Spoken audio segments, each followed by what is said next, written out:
সারা দুনিয়ায় সারা আরব বিশ্বে রমজান আসলে কাতারে দেখলাম এক এক কোম্পানি 300, 400, 500 পণ্যের মধ্যে ছাড় দিচ্ছে। সারা দুনিয়ায় কোম্পানিতে ছাড় দেয়, দাম কমায়।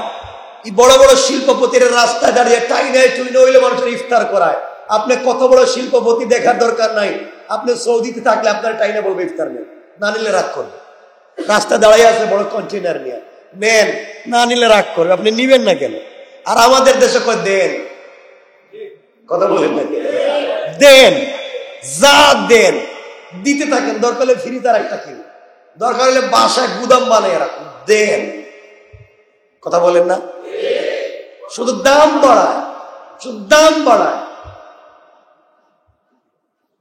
গরিবের হরিণের মাংস, তার নাম ব্রয়লার মুরগ, মানে পোলট্রি, এটার দাম এখন আকাশ ছোঁয়া।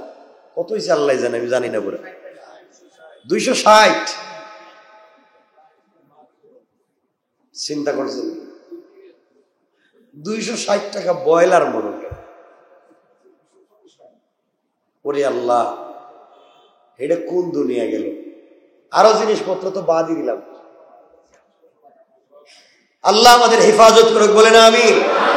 যারা সিন্ডিকেট করে, যারা জমা করে, যারা সাধারণ মানুষকে কষ্ট দেওয়ার জন্যে যারা এই সমস্ত করে যায়, এরা জাতি, এরা রাষ্ট্রের, এরা এই মানবতার শত্রু। বলেন ঠিক কিনা?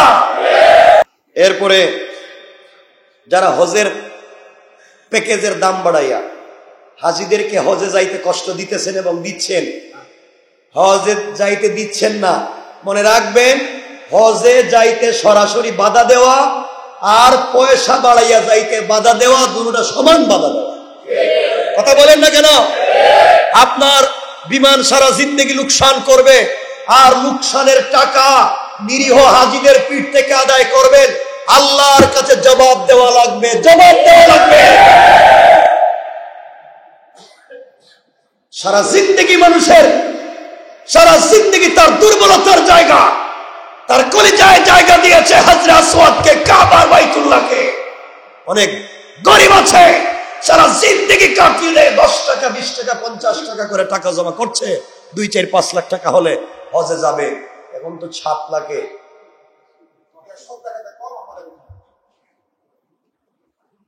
শুধু বাংলাদেশ বিমানের সৌদি বিমানে যাইতে পারবো, কোথাও যাইতে পারবে না। আবার যেতে গেলে এই টাকা লাগবে, সারা জিন্দেগি বিমানে দিয়ে লুস্কান। আমি বলতেছি, আমি ভিকটিম। আপনি এয়ারপোর্টে যাবেন, 2 দিন 3 দিন আগ থেকে টিকিট নাই। আমি কালকে, পরশু দিনের কথা বলছি, পরশু দিন, কালকে গেল, আমি কালকে আসছি বান্দরবন, কক্সেস বাজারে টিকিট নিব, টিকিট নাই, নাই টিকিট। আরো বাড়াইয়া ডাবল টাকা দিয়ে টিকিট নিলাম, বলে টিকিট আছে। ফ্লাইটে উঠে দেখি মাত্র 11 জন। কয়জন? মাত্র 11 জন, মানুষই নাই, পুরো খালি, তো টিকিট নাই। এই সমস্ত করে সাধারণ মানুষকে যারা ভুক্তভোগী করে, আজকে যারা এই সমস্ত সিন্ডিকেট করে, কত মানুষ তাদের পাসপোর্ট ফেরত নিচ্ছে, কাঁদতেছে। এই সমস্ত যারা করতেছে, আল্লাহর রাস্তায় আপনারা বাদ দেন, এই হারাম কাজ থেকে নিজেকে বাঁচান। নিরীহ যাত্রী আর হাজিদেরকে কষ্ট দিবেন না, আর না হয় আল্লাহ ছেড়ে দিবে না কিয়ামতের দিন। কোটি কোটি, লাখ লাখ হাজির চুকের পরের বদলা আপনাদেরকে দেওয়া লাগবে, ঠিক কিনা বলেন? এগুলা করবেন না।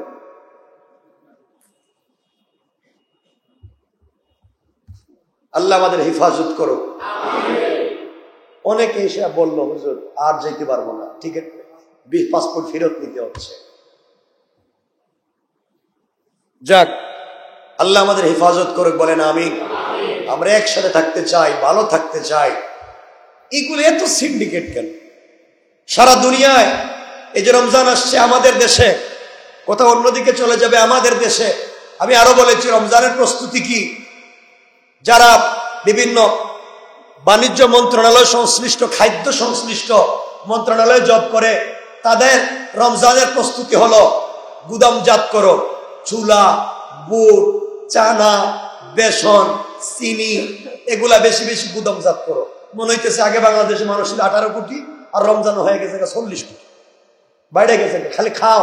রমজানকে বলা হয় সিয়াম, সাধনার মাস, সংযমী হওয়ার মাস, না খাওয়ার মাস, গরিবের কষ্ট বুঝার মাস।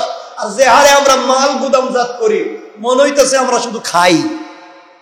কথা বলেন না কেন? খালি খাও। যারা নাটক করে তাদের রমজানের প্রস্তুতি কি? যে ঈদ চলে আসছে, নাটক বানাও। এটা রমজানের প্রস্তুতি। রমজানের নাটক বানাও, ঈদের নাটক বানাও। আস্তাগফিরুল্লাহ বলেন।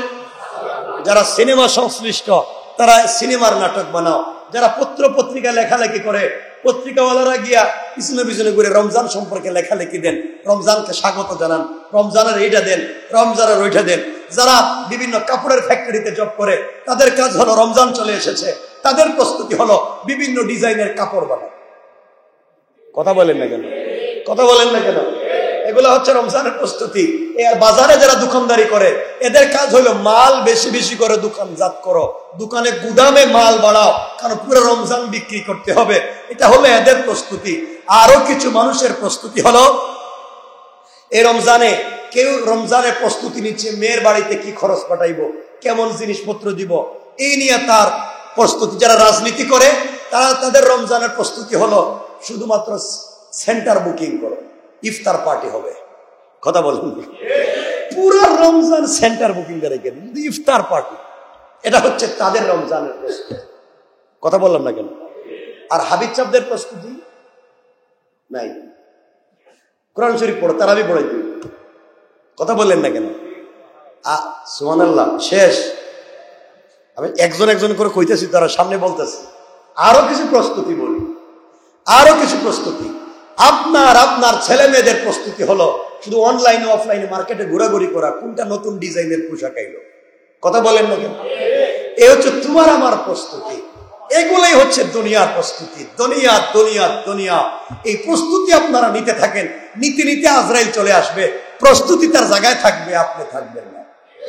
কথা বলেন না কেন? রমজান এসেছে সব প্রস্তুতি বাদ দিয়া, লাআল্লাকুম তাত্তাকুন। আল্লাহ বলছেন, বান্দা তোমাকে মুত্তাকি বানাবার প্রস্তুতি নিতে আমি দিচ্ছি রমজান, তুমি মুত্তাকি হয়ে প্রস্তুতি নাও কবরে আসার। সুবহানাল্লাহ জোরে বলেন।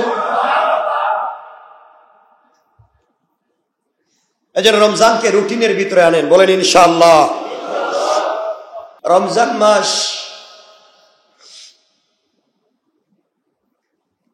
আল্লাহ তাআলার সাথে বান্দার সম্পর্কের মাস।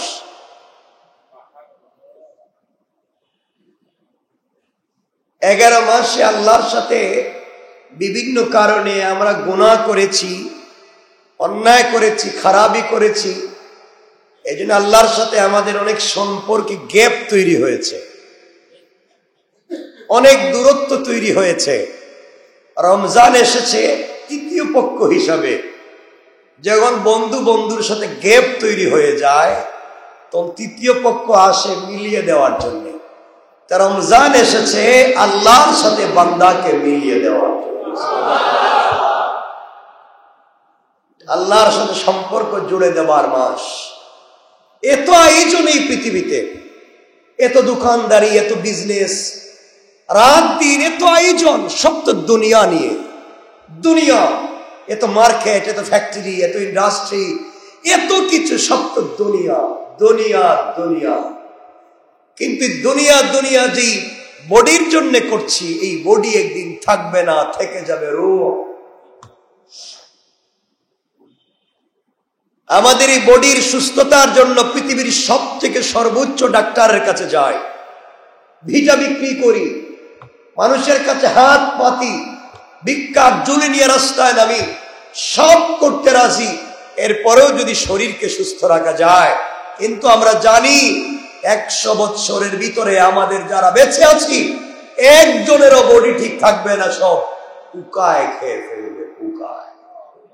ঠিক না? এত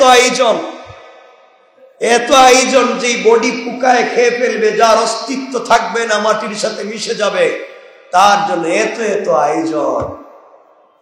আর যে রূহ মরবে না, বেঁচে থাকবে, কিয়ামতের দিন আল্লাহর সামনে দাঁড়িয়ে তোমার আমার কথা বলবে, তার জন্য কোনো আয়োজন নাই, তাকে ভালো রাখবার কোনো চিন্তা নাই।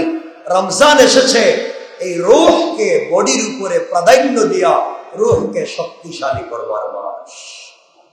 সুবহানাল্লাহ বলেন। আমরা যে আয়াত পড়েছি, আয়াতে আল্লাহ বলেছেন ইয়া আইয়ুহাল্লাযীনা আমানু, এ মুমিনগণ যারা ঈমান এনেছে, আল্লাহ তাদেরকে বলছেন কুতিবা আলাইকুমুস সিয়াম, তোমাদের উপর রমজানের রোজাকে ফরজ করা হয়েছে। কুতিবা আলাইকুমুস সিয়াম, তোমাদের উপরে রোজাকে ফরজ করা হয়েছে কামা কুতিবা আলাল্লাযীনা মিন ক্বাবলিকুম, যেভাবে তোমাদের পূর্ববর্তীদের উপরে ফরজ ছিল। তাইলে বোঝা গেল রোজা আমাদের উপরেই শুধু না, আমাদের আগেও, বলেন আমাদের আগেও ছিল। এরপর আল্লাহ বলছেন এই রোজা কেন এসেছে?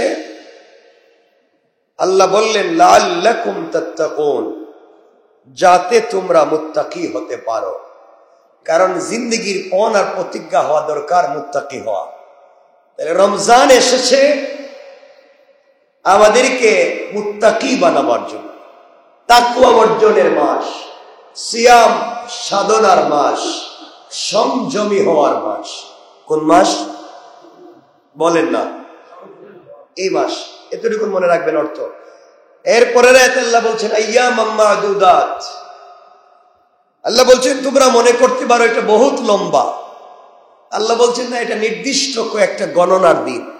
আইয়ামাম মা'দুদাত, এটা কয়েকটা গণনার দিন। রমজান আসে কিন্তু চলে যায় তাড়াতাড়ি। আল্লাহ বলছেন গণনার কয়েকটা দিন। ফামান কানা মিনকুম মারিদান আও আলা সাফারিন ফাইদ্দাতুম মিন আইয়ামিন উখার, আল্লাহ বলেছেন তোমাদের মধ্যে যদি কেউ পীড়িত হয়, অর্থাৎ চূড়ান্ত পর্যায়ের অসুস্থ, মনে রাখবেন তোমাদের মধ্যে যদি কেহ পীড়িত হয়, চূড়ান্ত পর্যায়ের অসুস্থ অথবা সফরে থাকে, তাইলে অন্য সময় এই সংখ্যা পূরণ করে নেবে। দেখেন রমজানের রোজা আল্লাহ দিয়েছে, রোজা রাখলে কষ্ট হবে, কিন্তু আল্লাহর প্রত্যেকটা কথায় কত দয়া ফুটে উঠেছে। আল্লাহ বলেছেন তোমাদের মধ্যে যদি কেউ অসুস্থ হয় অথবা সে সফরে থাকে, তাইলে সে যেন প্রয়োজন যদি হয় রোজা ভেঙ্গে দেয় এবং পরিবর্তিতে সেটা রেখে নেয়। সুবহানাল্লাহ বললেন। তোমাদের মধ্যে যদি কেউ অসুস্থ হয় অথবা সফরে থাকে, তাহলে সে যদি কষ্ট অনুভব করে তাহলে যেন রোজা ভেঙ্গে নে, পরবর্তীতে তা পুরা করে দেয়। সুবহানাল্লাহ বলেন।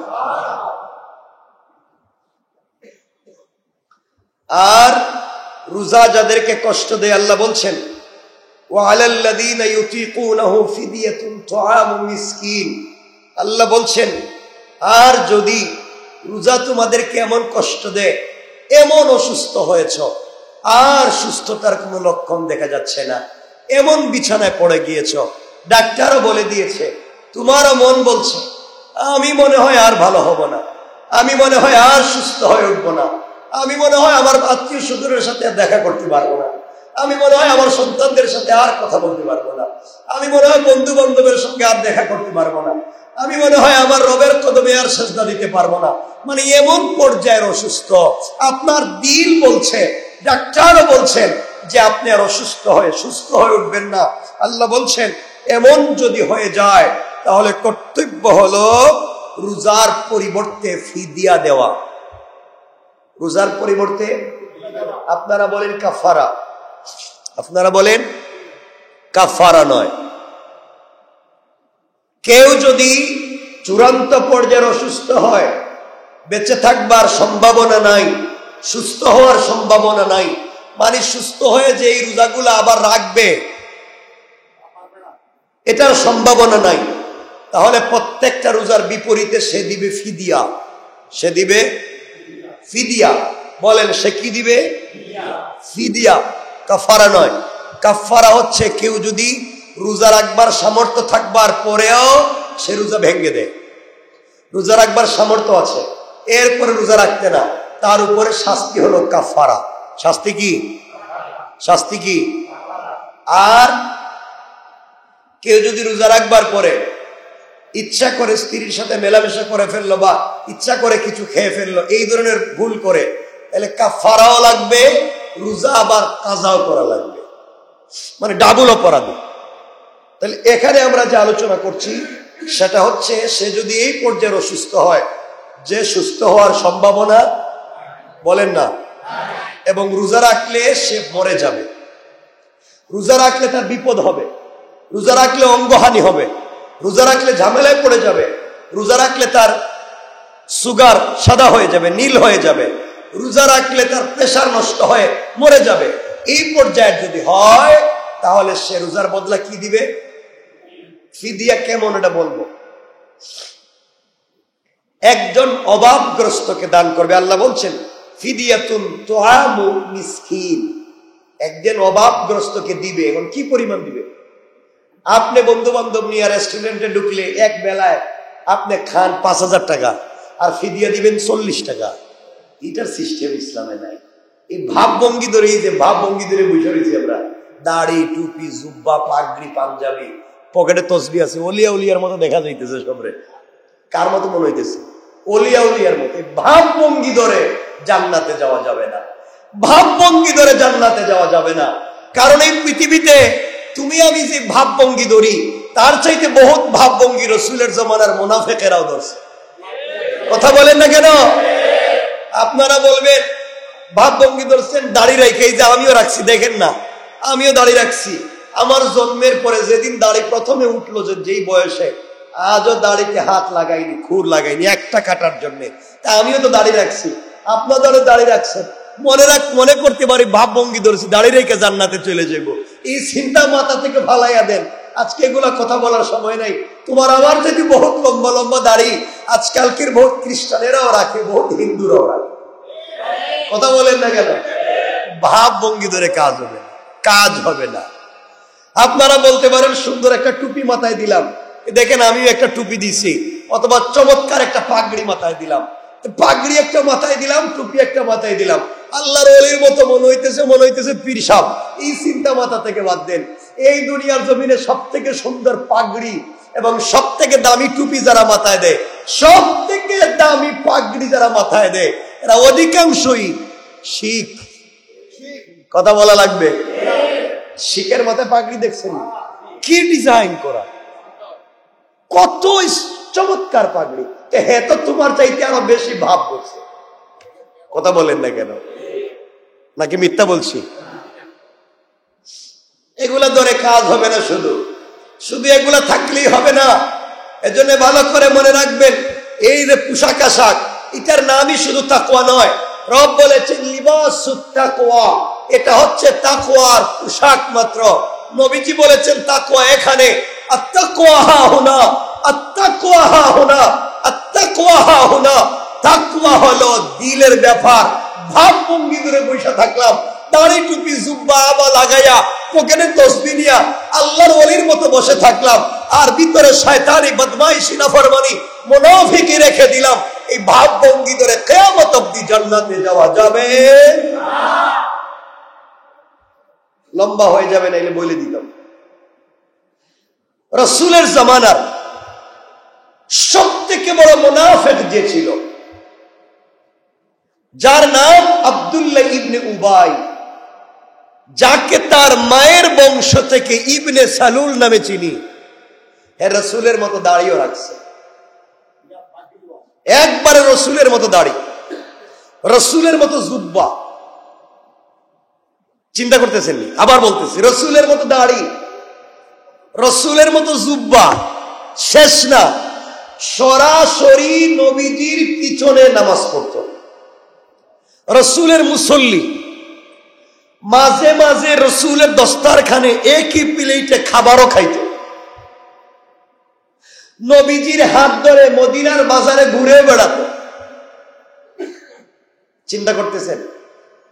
তার ইন্তেকালের পরে নবীজি নিজের জুব্বা খুলে তার কাফনও দিছেন। তার ইন্তেকালের পরে নবীজি নিজে তার জানাজায় শরীক হয়ে ইমামতি করতে চাইছেন। নবীজির দাড়ি, নবীজির জুব্বা, নবীজির মতো পোশাক আশাক, নবীজির হাত ধরে ঘুরছে, নবীজির দস্তারখানে খাইছে, নবীজির মুসল্লি নবীজির প্লেটে বসছে, কবরে যাওয়ার সময় রসুলের পোশাক নিয়ে গেছে, রসুল নিজে তার জানাজায় হাজির। আল্লাহ বলছেন, ইয়া রাসূলুল্লাহ ইযা জাআকাল মুনাফিকুন, ইয়া রাসূলুল্লাহ আপনার একটা জুব্বা নয় 100 জুব্বা দিয়ে কাফন দিতে পারেন, একবার নয় 1 কোটিবারের জানাজার ইমামতি করতে পারেন, কিন্তু আমি রব তার নাম মুনাফিকের লিস্টি থেকে কাটবো না। নাউজুবিল্লাহ, জোরে বললেন না? আরো জোরে বললেন না? নাউজুবিল্লাহ। চিন্তা করছেন নি? চিন্তা করেন তখন তুমি আমি কে? নবীজির মুসল্লি, নবীজির দস্তারখানের সাথী, রসুলের জুব্বা, রসুলের মধ্যে দাড়ি সব নিয়ে কবরে গেছে। তার দুষ্টা ছিল হে কি নামাজ পড়তো না? কথা বলেন না? নামাজ পড়তো না, রোজা রাখতো না, মসজিদে গিয়ে কি কোনোদিন ফজরের নামাজ 4 রাকাত পড়ছে? ফরজ 2 রাকাতই পড়ছে। মসজিদে কোনোদিন জোহরের নামাজ 2 রাকাত পড়ে নাই, 4 রাকাতই পড়ছে। এক কথায় আল্লাহর হুকুম মতো নামাজ পড়ছে, রসুলের তরিকা মতো নামাজ পড়ছে, দাড়িও রসুলের মতো, জুব্বাও রসুলের মতো। এরপরেও জাহান্নামী, এরপরেও জাহান্নামী। কারণ নাই, তাকওয়া যেখানে থাকার কথা ছিল ওখানে নাই। আল্লাহ বুঝাতে চাইলেন মসজিদের চরিত্র আর বাহিরের চরিত্র মিল নেই, তোমার পোশাক আশাক আর ভিতরে মিল নেই। বুঝাতে চাইলেন যে আব্দুল্লাহ ইবনে উবাই, যে পোশাক আশাক লাগাইছস, যে রসুলের পিছনে নামাজ পড়স, ভিতরটা তো ঠিক নাই, তোর ভিতরে তো মুনাফিকিতে ভরা। কেমনে রসুলকে মারা যায়, কেমনে রসুলকে বিপদে ফেলা যায়, কেমনে মুসলমানদেরকে ঝামেলায় ফেলা যায়। তুই তো রাস্তাঘাটে রসুলের পিছনে নামাজ পড়স, রাস্তাঘাটে বদনাম করস রসুলের। আল্লাহ বললেন তুই মুনাফিক। এখন বলেন তো এমন মুসল্লি এই পৃথিবীর জমিনে নাই? কথা বলেন। তাহলে তোমার নামাজে, তোমার রোজায় কাজ হবে। আল্লাহ বলছেন লাআল্লাকুম তাত্তাকুন, এই আব্দুল্লাহ ইবনে উবাইয়ের মতো মুনাফিক থেকে তোমাকে সরাইয়া মুত্তাকি বানাবার জন্য আল্লাহ দিয়েছেন রমজান। সুবহানাল্লাহ, জোরে বললেন না?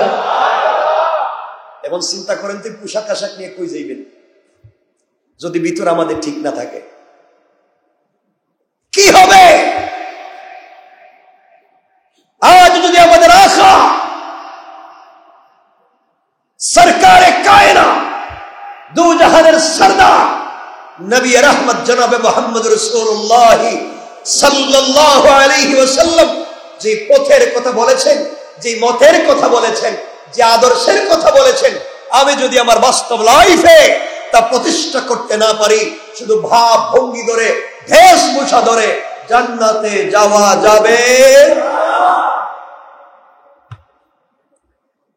বংশের পরিচয় দিয়ে যদি জান্নাতে যেতে হয় তাহলে আবুল আহাব আবু জাহাল জান্নাতে চলে যাইতো। রসুল যে বংশের, আবুল আহাব একই বংশে। বোঝা গেল বংশের পরিচয় চলবে না। যদি কারো পরিচয় দিয়ে জান্নাতে যাওয়া যাইতো তাইলে ইব্রাহিমের পিতা আজর সন্তানের পরিচয় দিয়ে জান্নাতে যাইতো। কথা বলেন না? যদি কারো পরিচয় দিয়ে জান্নাতে যাওয়া যায়, লূত আলাইহিস সালামের স্ত্রী নিজের স্বামীর পরিচয় দিয়া জান্নাতে যাইতে পারত। ঠিক কিনা বলেন? যদি কারো পরিচয় দিয়ে জান্নাতে যাওয়া যায়, নূহ আলাইহিস সালামের ছেলে কেনান বাবার পরিচয় দিয়ে জান্নাতে যেতে পারত। বোঝা গেল বাবারও পরিচয় নাই, সন্তানেরও পরিচয় নাই, স্বামীরও পরিচয় নাই, কারো পরিচয় দিয়ে যাওয়া যাবে না। পরিচয় একটাই, তোমার মাথার চুলের গোড়া থেকে পায়ের পাতা পর্যন্ত 100% আল্লাহ রসুলের তরিকা আর আল্লাহর হুকুম ছাড়া বিকল্প কোন রাস্তায় জান্নাতে যাওয়ার সম্ভাবনা। জান্নাতে যাওয়ার পিছনের কোন রাস্তা আছে? ডাইন বামের রাস্তা আছে? হাত বদলের সিস্টেম আছে? ঘুষের কোন সিস্টেম আছে? তাহলে পরিষ্কার কথা যে ভাব ভঙ্গি ধরে, কথা বললেন না কেন? কি করা লাগবে?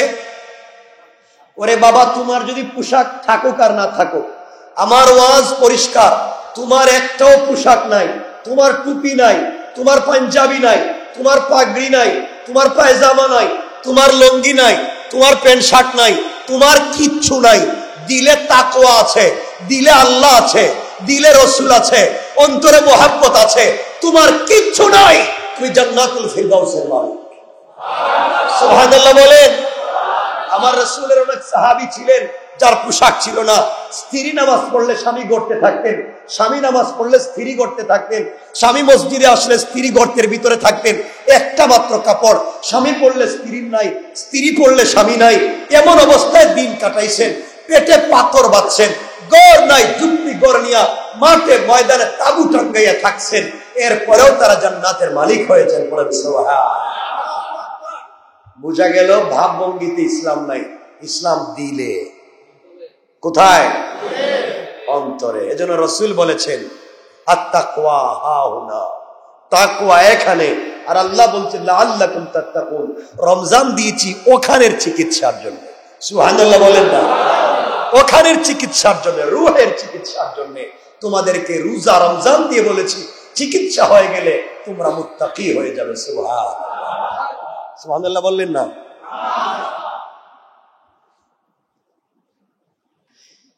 এরপর আল্লাহ বললেন তাইলে যদি কষ্ট হয় আমাদের রোজা রাখতে, যদি আমরা অসুস্থ হই, তাহলে আমরা ফিদিয়া দিব। এরপর আল্লাহ বলছেন ফামান তাতাওয়া খায়রান ফাহুয়া খায়রুন লাহ। আল্লাহ বলছেন আর যদি তোমরা রোজা রাখতে কষ্ট হলেও, দেখেন ফামান তাতাওয়া খায়রান, আর যদি তোমরা রোজা রাখতে কষ্ট হলেও, আল্লাহ বলছেন ফাহুয়া খায়রুন লাহ, এটা তোমাদের জন্য চমৎকার উপকার। সুবহানাল্লাহ বললেন না? আর জোরে বলেন না সুবহানাল্লাহ।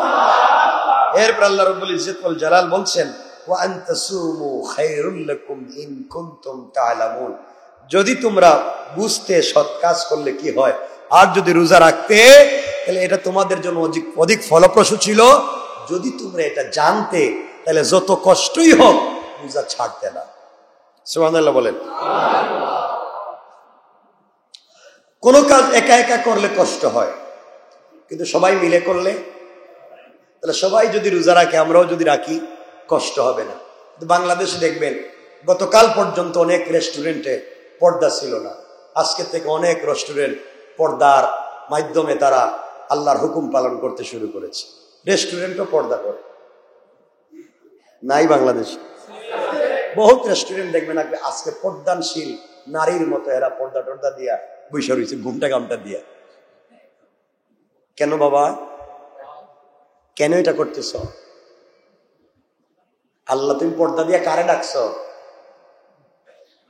জুলাইখা, বেশি বলবো না, জুলাইখা যখন দরজা 7টা লাগাইয়া ইউসুফ আলাইহিস সালামকে ধরতে চাইছিল জেনা করবার জন্য, ইউসুফ আলাইহিস সালাম বলছিলেন জুলাইখা তুমি কি করতে চাও?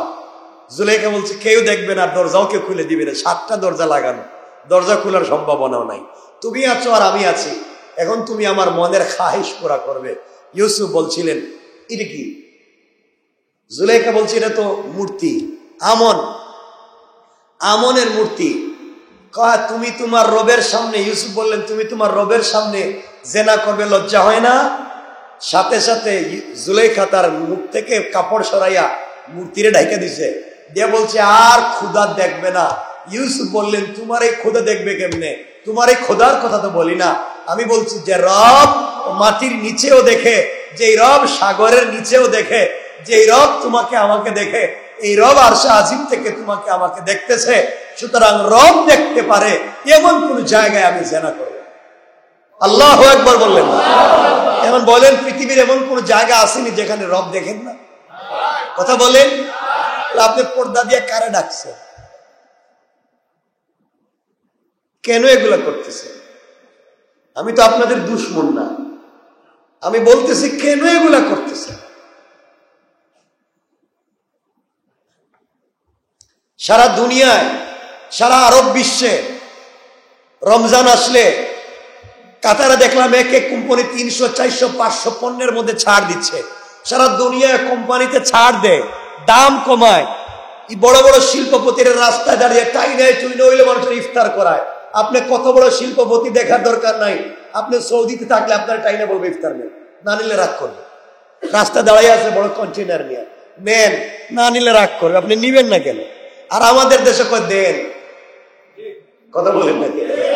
দেন, যা দেন দিতে থাকেন, দরকার হলে ফ্রি তার একটা কিনে, দরকার হলে বাসায় গুদাম বানিয়ে রাখুন, দেন। কথা বলেন না? শুধু দাম বাড়ায়, শুধু দাম বাড়ায়।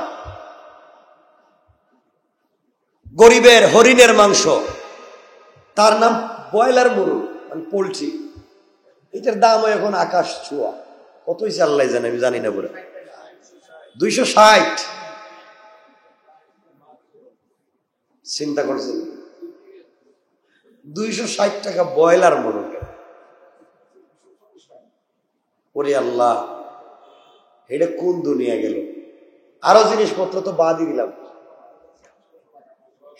আল্লাহ আমাদের হেফাজত করুক, বলে না আমিন। যারা সিন্ডিকেট করে, যারা জমা করে, যারা সাধারণ মানুষকে কষ্ট দেওয়ার জন্য যারা এই সমস্ত করে যায়, এরা জাতি, এরা রাষ্ট্রের, এরা এই মানবতার শত্রু, বলেন ঠিক কিনা?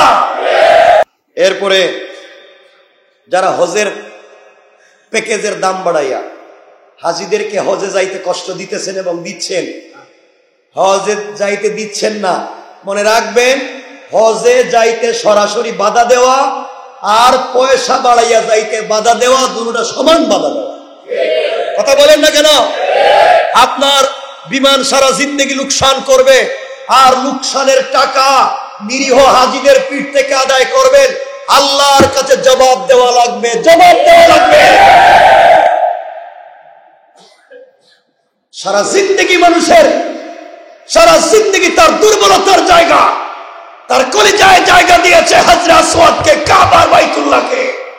অনেক গরিব আছে সারা জিন্দেগি কাটিয়ে 10 টাকা 20 টাকা 50 টাকা করে টাকা জমা করছে, 2-4-5 লাখ টাকা হলে হজে যাবে। এখন তো 7 লাখে।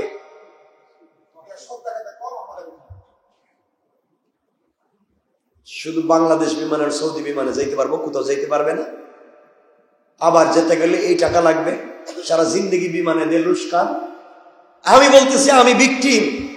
আপনি এয়ারপোর্টে যাবেন, 2 দিন 3 দিন আগ থেকে টিকিট নাই। আমি কালকে, পরশু দিনের কথা বলছি, পরশু দিন, কালকে গেল, আমি কালকে আসছি বান্দরবন, কক্সেস বাজারের টিকিট নিব, টিকিট নাই, নাই টিকিট। আরো বাড়াইয়া ডাবল টাকা দিয়ে টিকিট নিলাম, বলে টিকিট আছে। ফ্লাইটে উঠে দেখি মাত্র 11 জন। কয়জন? মাত্র 11 জন, মানুষই নাই, পুরো খালি, তো টিকিট নাই। এই সমস্ত করে সাধারণ মানুষকে যারা ভুক্তভোগী করে, আজকে যারা এই সমস্ত সিন্ডিকেট করে, কত মানুষ তাদের পাসপোর্ট ফেরত নিচ্ছে, কাঁদতেছে। এই সমস্ত যারা করতেছে, আল্লাহর রাস্তে আপনারা বাদ দেন, এই হারাম কাজ থেকে নিজেকে বাঁচান। নিরীহ যাত্রী আর হাজিদেরকে কষ্ট দিবেন না, আর না হয় আল্লাহ ছেড়ে দিবে না কিয়ামতের দিন। কোটি কোটি লাখ লাখ হাজির চুকের পরের বদলা আপনাদেরকে দেওয়া লাগবে, ঠিক কিনা বলেন? এগুলা করবেন না।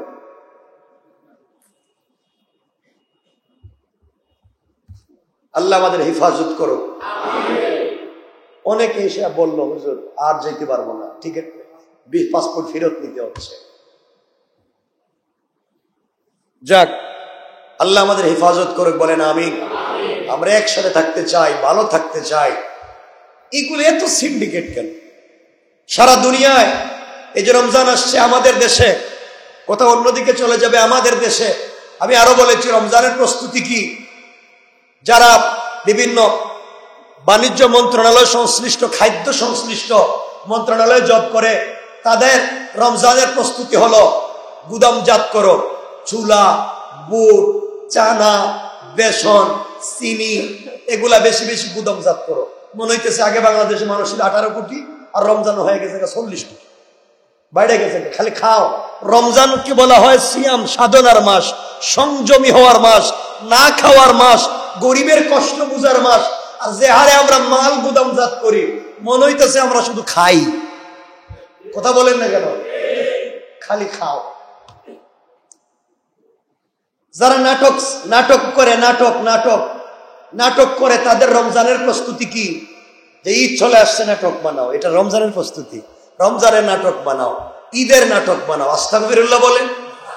যারা সিনেমা সংশ্লিষ্ট, তারা সিনেমার নাটক বানাও, যারা পত্র পত্রিকা লেখালেখি করে পত্রিকাওয়ালারা গিয়া পিছনে পিছনে ঘুরে রমজান সম্পর্কে লেখালেখি দেন, রমজানকে স্বাগত জানান, রমজানের এইটা দেন, রমজানের ওইটা দেন। যারা বিভিন্ন কাপড়ের ফ্যাক্টরিতে জব করে তাদের কাজ হলো রমজান চলে এসেছে, তাদের প্রস্তুতি হলো বিভিন্ন ডিজাইনের কাপড় বানানো। কথা বলেন না কেন? কথা বলেন না কেন? এগুলো হচ্ছে রমজানের প্রস্তুতি। আর বাজারে যারা দোকানদারি করে এদের কাজ হলো মাল বেশি বেশি করে দোকানজাত করো, দোকানে গুদামে মাল বাড়াও, কারণ পুরো রমজান বিক্রি করতে হবে। এটা হলো এদের প্রস্তুতি। আরো কিছু মানুষের প্রস্তুতি হলো এই রমজানে, কেউ রমজানের প্রস্তুতি নিচ্ছে মেয়ের বাড়িতে কি খরচ পাঠাইবো, কেমন জিনিসপত্র দিব, এই নিয়ে তার প্রস্তুতি। যারা রাজনীতি করে তারা তাদের রমজানের প্রস্তুতি হলো শুধুমাত্র সেন্টার বুকিং করো, ইফতার পার্টি হবে। কথা বলেন, পুরো রমজান সেন্টার বুকিং করে কেন, ইফতার পার্টি, এটা হচ্ছে তাদের রমজানের প্রস্তুতি। কথা বললাম না কেন? আর হাবিব চাপদের প্রস্তুতি নাই, কোরআন শরীফ পড়ো, তারাবি পড়ে দিই। কথা বললেন না কেন? সুবহানাল্লাহ। শেষ, আমি একজন একজন করে কইতেছি, তারা সামনে বলতেছি। আরো কিছু প্রস্তুতি বলি, আরো কিছু প্রস্তুতি। আপনার ছেলে মেয়েদের প্রস্তুতি হলো শুধু অনলাইনে অফলাইনে মার্কেটে ঘোরাঘুরি করা, কোনটা নতুন ডিজাইনের পোশাক আইলো। কথা বলেন না কেন? এ হচ্ছে তোমার আমার প্রস্তুতি। এগুলোই হচ্ছে দুনিয়ার প্রস্তুতি। দুনিয়া দুনিয়া দুনিয়া, এই প্রস্তুতি আপনারা নিতে থাকেন, নিতে নিতে আজরাইল চলে আসবে, প্রস্তুতি তার জায়গায় থাকবে, আপনি থাকবেন না। কথা বলেন না কেন? রমজান এসেছে সব প্রস্তুতি বাদ দিয়া, লাআল্লাকুম তাত্তাকুন। আল্লাহ বলছেন, বান্দা তোমাকে মুত্তাকি বানাবার প্রস্তুতি নিতে আমি দিচ্ছি রমজান, তুমি মুত্তাকি হয়ে প্রস্তুতি নাও কবরে আসার। সুবহানাল্লাহ, জোরে বলেন। এজন্য রমজানকে রুটিনের ভিতরে আনেন, বলেন ইনশাআল্লাহ। আমরা রমজানের রোজা রাখবো তো ইনশাআল্লাহ। অনেকে দেখবেন রমজানের রোজা রাখবে না, কিন্তু ইফতারের সময় 2 প্লেট মাইরে দিব, 2 প্লেট। বলতেছে একজন, রোজা না রাইকে ভুল করছি, ইফতার না করে কি আরো ভুল করবো? হ্যাঁ, ইফতার না করে ভুল করতে চায় না। আমার মনে পড়ে গেল এক বেচারার কথা। এক বেচারা একদিন মদ পান করতেছে, মদ কি মদ পান করতেছে, ইফতার না করে কবিরা গুনাহ। আচ্ছা, মুরব্বী বলতেছেন ইফতার না করে কি কবিরা গুনাহ করবো? মানে লোক বলে এটা, হ্যাঁ কবিরা গুনাহ করবে না। তো একজন মদ পান করতেছে, কি পান? মদ হালাল না হারাম? তো মুস এইভাবে ধরছে, মুস লম্বা, এভাবে টান দিয়ে ধরছে, দুইটা মদ পান করতেছে। তো একজন জিজ্ঞাসা করতেছে, মদ খাচ্ছ, মুস এভাবে ধরছো কেন? কয়, ওয়াজে হুজুর বলছে শুনছি, মদ কিছু পান করতে মুস ভিজাইয়া কিছু পান করা মাকরু। মুস ভিজাইয়া কিছু পান করা মাকরু। মুস ভিজাইয়া কিছু পান করলে মাকরু হয়, আর মদ খাইলে কি হয়? কত বড় পরেশগার দেখছেন, হে মাকরুও করে না, অথচ মদ খাইতেছে, পান করতেছে মদ, আর মুস দইরা মাকরুও করে না। তো এই বেচারা রাখে নাই রোজা, পড়ে নাই তারাবি, আর এখন ইফতার না করে তিনি আর গুনার কাজ করতে চান না। এমন ওলিয়া ওলিয়ার অভাব আছে? অভাব আছে? অভাব নাই। আল্লাহ আমাদের হেফাজত করুন। নবীজি বলেছেন, রমজান এসে যার চরিত্রের পরিবর্তন করতে পারলো না, নবীজি বলেছেন এর ধ্বংস হয়ে যায়। কাল রগিমান ফু, নাক দুলায় মসৃণ হয়ে যাক, ধ্বংস হয়ে যাক। রমজান পেয়ে গুনাহ মাফ করাতে পারলো না। আল্লাহ পাক রমজানের রোজা দিয়ে, যদিও দেখা যায় রোজা রাখলে কষ্ট হয়, কিন্তু এই রোজার মাধ্যমে এই আয়াতে প্রত্যেকটা জায়গায় আল্লাহর পক্ষ থেকে মোহাব্বত ফুটে উঠেছে। তোমরা কষ্ট করে হলেও রোজা রাখো, তাতে তোমরা একটা মহামূল্যবান জিনিস পাবে। সেই জিনিসটা এত দামি, আসমান জমিন আরশ কুরসি লৌহ কলম সব বিক্রি করলেও এই মূল্যবান জিনিসের দাম হবে না। এই জিনিসটার নাম হলো তাকওয়া। সুবহানাল্লাহ বলেন। তাকওয়া যদি লাভ হয়, মানুষের জন্ম সার্থক হয়। আমরা চাই, আল্লাহ বলছেন পৃথিবীর কোন জিনিস দিয়া জাহান্নামের আগুন নিবানো যায় না, পৃথিবীর কোন জিনিস দিয়া জাহান্নামের দরওয়াজা বন্ধ করা যাবে না, কিন্তু কোন ব্যক্তি যদি তাকওয়া অর্জন করতে পারে, এই তাকওয়া নামক শক্তি দিয়া জাহান্নামের আগুনকে নিভিয়ে দেওয়া যায়। পড়েন সুবহানাল্লাহ। আর এই তাকওয়ার জন্য আল্লাহ দিয়েছেন রমজান, দিয়েছেন কি? সবাই বলেন রমজান।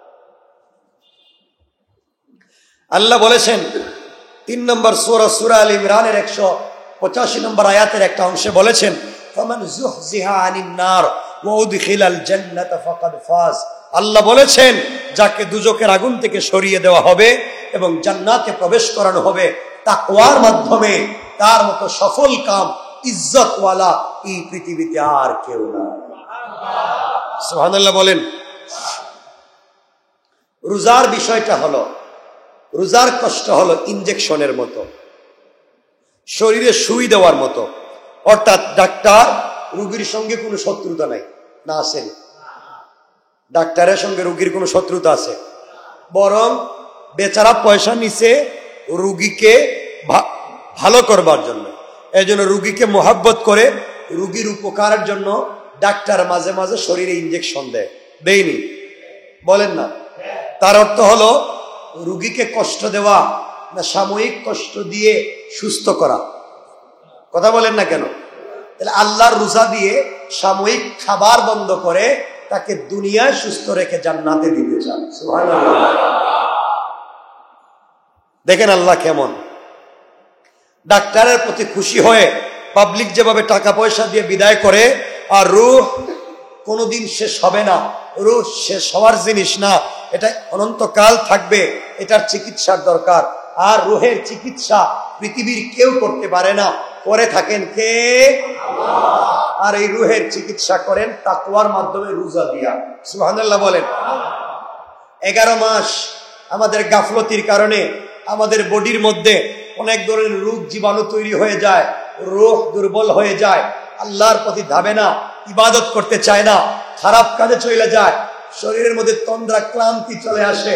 আল্লাহ রাব্বুল ইজ্জত ওয়াল জালাল রমজানুল মুবারকে আমাদের সবাইকে একটা স্পেশাল হসপিটালে ভর্তি করে দিতে চান।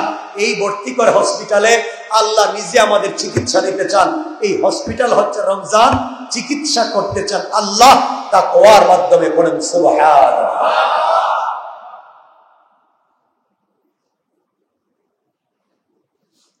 আমি বলবো সামনে দিয়ে ইনশাআল্লাহ আমরা হসপিটালে ভর্তি হব, আমরা চিকিৎসা কেমনে হবে, প্রথম 10 দিন কেমনে, পরের 10 দিন কেমনে, শেষ 10 দিন কেমনে। এই 20 দিনের চিকিৎসায় যখন কারো রোগ সারবে না, আল্লাহর কাছে রিপোর্ট করবে ডাক্তাররা। ইন্টার্নিকে আল্লাহ লাগাইয়া দিয়েছেন, একজন রোজাদারের সঙ্গে ইন্টার্নি ডাক্তার থাকবে 70 জন। একে 10, রমজানে 70, তার জন্য 700 গুণ। তাহলে কমপক্ষে ডাক্তার থাকবে 70 জন। একজন রোজাদারের সঙ্গে ডাক্তার কয়জন? বিশ্বাস হইতেছে না? 70 জন ডাক্তার দিয়া আল্লাহ হসপিটালে ভর্তি করাইয়া চিকিৎসা দিচ্ছেন। প্রথম 10 দিন চিকিৎসা। আল্লাহ বলছেন, দেখো প্রথম 10 দিন রহমতের, এই রহমতের 10 দিন রহমত মানে হালকা হালকা ঔষধ দাও, অ্যান্টিবায়োটিক দিও না। কি দেও? হালকা হালকা ঔষধ দাও, অ্যান্টিবায়োটিক দিও না, হালকা হালকা খাওয়া, পরিচর্যার ভিতরে রাখো। তোমরা রহমত তো মাঝে মাঝে কথা টথা বলো, হাসি খুশি করো, রুগীরে হাসি খুশি দিয়া এভাবেই সুস্থ করে দাও। 10 দিন চলে গেছে, ডাক্তার রিপোর্ট করছে আল্লাহ কত ভালো হয়েছে না। আল্লাহ বলেন, যাও আমি স্পেশাল আরো ডাক্তার পাঠাচ্ছি, আসমান থেকে পাঠাচ্ছি। কি দিয়া? মাগফিরাত দিয়া ফেরেশতা আল্লাহ পাঠিয়ে দিলেন, যাও। আল্লাহ বলেন, কিরে তোর রহমতের চিকিৎসা করা হইলো, তোর বোঝের ছাড়ে না, এমন কি ভিতরে ঢুকায় রাখছ? তারা মাগফিরাত দিয়ে চিকিৎসা শুরু করছে। আরো 10 দিন চিকিৎসা করতে করতে তারা বলছে, শোনো প্রথম 10 দিন রোজা রাখছো, তসবিহ পড়ছো, জিকির করছো, এখন তোমার আরো চিকিৎসা লাগবে বাড়াইয়া। এখন ঔষধ কি দিবেন? তাহাজ্জুদ একটু বাড়াইয়া পড়ো, তসবিহটা আর একটু 10টা পড়ো, জিকিরটা আর একটু বেশি করো, 2 রাকাত নামাজ আর একটু বেশি করো। আচ্ছা বাড়াইলাম। গেল আরো 10 দিন। এই 10 দিনের চিকিৎসা করো, ডাক্তার রিপোর্ট করছে আল্লাহ এরা তো এখনো সুস্থ হয় না। আল্লাহ বলেন, বুঝছি, এদের কি সাধারণ হসপিটাল হবে না? আল্লাহ কেন? যারা যারা সুস্থ হয়েছে এদেরকে ছেড়ে দাও, যারা যারা সুস্থ এদেরকে এই রিপোর্ট লিখে দাও যে যারা রহমত আর মাগফিরাত এই 20 দিন যে চিকিৎসা দিছি, কি চিকিৎসা? 5 ওয়াক্ত কমপ্লিট নামাজ পড়বা, কোরআন শরীফ তিলাওয়াত করবা, সময় মতো 3 তাসবিহ আদায় করবা, ইস্তেগফার করবা, আর তাহাজ্জুদের নামাজটা পড়ো। এই 6টা ঔষধ লিখে দিলাম, বাকি 11 মাস খাইতে থাকো। সুবহানাল্লাহ বলেন। যাও 11 মাস খাইতে থাকো, বাকি 11 মাস ভালো থাকবা। এদেরকে ছেড়ে দাও। ডাক্তার রিপোর্ট করছে আল্লাহ আরো কিছু রইছে, এদের তুই ঔষধে সারে না। আল্লাহু আকবার বললেন না? এবার আল্লাহ বলেন, ফেরেশতারা শোনো, আমি বুঝতে পেরেছি ওদেরকে তোমরা এই ঔষধের মাধ্যমে সারাতে পারবে না। ওদেরকে তোমরা ইন্টেনসিভ কেয়ারে নিয়ে যাও, স্পেশাল জায়গায় নিয়ে যাও। ওদেরকে কেবিনে রাখলে হবে না। এই 10 দিনকে আমি তোমাদেরকে ওদেরকে সিসিউ রুমে রাখা লাগবে। কোন রুমে? সিসিউ রুমে নিয়ে যাও, মানে 10 দিনের জন্য মসজিদে পর্দা ফালাইয়া ইতিকাফে বসাও। আল্লাহু আকবার বলেন, আর জোরে বলেন আল্লাহু আকবার। ইন্টেনসিভ কেয়ারে নিয়ে যাও, স্পেশাল জায়গায় নিয়ে যাও, এদেরকে চিকিৎসা করা লাগবে। আল্লাহ বলে দিলেন, যাও রে, এদের 10 দিন আলাদা করে দাও। ফেরেশতারা বলল, আল্লাহ এদের নিবিড় পর্যবেক্ষণ লাগবে, ওখানে গেলে তো মেশিন লাগবে। আল্লাহ বলেন, এই সিসি রুমে নিয়ে যাও, এদের মেশিন লাগবে, আমি দেখতেছি। আল্লাহ রাব্বুল ইজ্জত ওয়াল জালাল নাজাতের কিছু ফেরেশতা পাঠায়া দিলেন। সিসি রুমের ভিতরে রেখে দিয়েছি। ওরা রোজাও রাখতেছে, তারাবিও পড়তেছে, তাহাজ্জুদও পড়তেছে, জিকিরও করতেছে। এরপরে এদের রূপ ছাড়া যায় না। কি করে লাগবে? আল্লাহ রাব্বুল ইজ্জত ওয়াল জালাল বললেন, যাও রে, স্পেশাল কেয়ারে ওদেরকে আমি স্থানান্তর করে দিয়েছি। তোমরা 10 দিন এদেরকে পর্যবেক্ষণ করো, মেশিন লাগাইয়া রেখে দেও, আর বলো যা হয়েছে 24টা ঘন্টা মসজিদের ভিতরে বসেও যদি তারা জিকির করে রে, তাদের এক এক দিনের জিকিরে 70,000 করে নেকি আমি দিতে থাকবো। সুবহানাল্লাহ বলেন। এভাবে তাদের চিকিৎসা করতে লাগো। দেখো তো তাদের ভিতর পরিবর্তন হয় কিনা, তাদের কল পরিবর্তন হয় কিনা। এইভাবে করতে করতে ফেরেশতারা আল্লাহর কাছে রিপোর্ট করছে, আল্লাহ তাআলা এদেরকে তো সিসিউ রুমে রাখলাম, কিন্তু অবস্থার কোনো উন্নতি হয় না। কি হয় না? আছে না কিছু? এবার আল্লাহ বলেন, সিসিউতে হবে না, আইসিইউতে নিয়ে যাও। সরাসরি আইসিইউতে নিয়ে গিয়েছে। এবার ফেরেশতারা বলছে, আল্লাহ এখন কি করব? আল্লাহ বলেন, কিছু করা লাগবে না, আমি নিজে ডাক্তার হয়ে আমার রোগীর চিকিৎসা করতে চাই। আল্লাহু আকবার। আল্লাহ বলেন, একটা রাত রেখে দিয়েছি, ওই রাত আমি আল্লাহ নিজে তাদের চিকিৎসা করব। ওই রাতের নাম লাইলাতুল কদর। স্পেশাল রাতে আমি আল্লাহ চিকিৎসা করব রে। আমার তত্ত্বাবধানে তানাজ্জালুল মালাইকা। আল্লাহ আসমান থেকে সরাসরি আমি স্পেশাল ফেরেশতা পাঠিয়ে দিব, তাদের সাথে দিব। সব থেকে ফেরেশতাদের মধ্যে বড় ডাক্তার, যার নাম রূহ, যার নাম জিবরাইল। বলেন আল্লাহু আকবার। আল্লাহ বলেন, ওয়ারূহু ফিহা। তাদের সঙ্গে একজন স্পেশাল ডাক্তার দিব, এফসিপিএস, এফআরসিএস এর উপরেও যদি থাকে, আমি তার উপরে একজন ডাক্তার দিচ্ছি, যার নাম জিবরাইল। সে একদল স্পেশাল ডাক্তার নিয়ে আসবে, তানাজ্জালুল মালাইকা, স্পেশাল ডাক্তার নিয়ে আসবে। আর ওই রাত্রে যাকে তাহাজ্জুদে পাবে, জিকিরে পাবে, কোরআন তেলাওয়াতে পাবে, নামাজে পাবে, তার ভিতরটাকে অপারেশন এমন ভাবে করবে।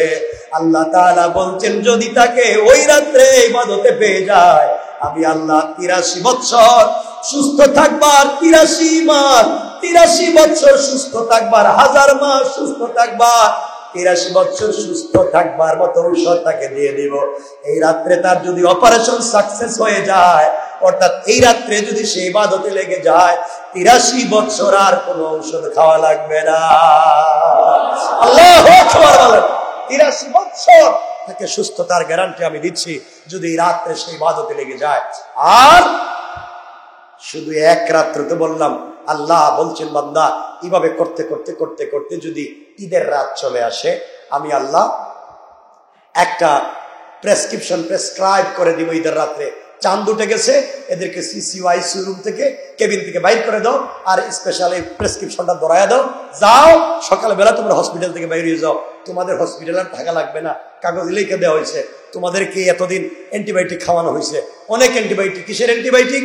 বলে সারাদিন রোজা রাখবার পরে রাত্রে দাঁড়ায় দাঁড়ায় নামাজ পড়া 20 রাকাত, মারাত্মক অ্যান্টিবায়োটিক। কার কি অ্যান্টিবায়োটিক? এত কিছুর পরেও বউর আশেপাশে যাইতে পারবে না, এত কষ্ট। আল্লাহ বলেন এতগুলো অ্যান্টিবায়োটিক দিয়ে তোমার 30 দিনে ঠিক করে দিছে, এখন যাও, এখন তুমি আর 20 রাকাত নামাজও পড়া লাগবে না, সারাদিন রোজাও রাখা লাগবে না, বউ থেকেও দূরে থাকা লাগবে না, সব ঠিকঠাক আছে, পার্স পাতিও ঠিক হয়ে গেছে, রুহও ঠিক হয়ে গেছে।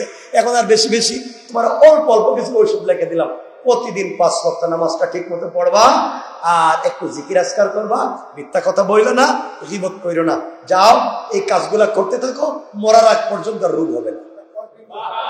সুবহানাল্লাহ বললেন না? আরো জোরে বলেন না সুবহানাল্লাহ। এরপরে বলে দিয়েছেন যাও যারা জোয়ান আছো এরা রমজান মাসে এই 1 মাস তোমরা বেশি বেশি করে হসপিটালে ভর্তি হইয়া বেশি বেশি করে ভিটামিন খাইতে থাকো, ভিটামিন সি, ক্যালবন D, vitamin D3, calcium, ABC, Z পর্যন্ত যা আছে সব খাও। তাইলে কি হবে, তোমরা যখন বুড়া হয়ে যাইবা, বুড়া বয়সে তার কিছু খাইতে পারবা না, তোমাদের হাঁটুতে সমস্যা, পায়ের সমস্যা, কোমরের সমস্যা, এগুলার কারণে ঠিক মতো ইবাদত করতে পারবা না। কিন্তু ওই যে জোয়ান বয়সে ঠিক মতো করছিলা, আমি আল্লাহ বুড়া বয়সে এই জোয়ান বয়সের হিসাব গুলো লিখে দিলাম। সুবহানাল্লাহ বলেন না? বলতে চান জোয়ান বয়সে বেশি বেশি করে রমজানে ইবাদত করো, বুড়া বয়সে না করতে পারলো জোয়ান বয়সের হিসাব লিখে দিবেন। সুবহানাল্লাহ বলেন না? এই সুযোগ আর কোথাও পাবেন না রমজান ছাড়া। অনেক কথা, কষ্ট পাচ্ছেন আপনারা?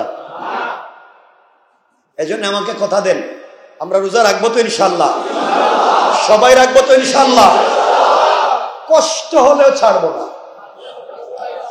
রোজা হচ্ছে আল্লাহর কাছাকাছি পৌঁছে, আল্লাহ কষ্ট হলেও ছাড়বো না, বলেন না ইনশাআল্লাহ?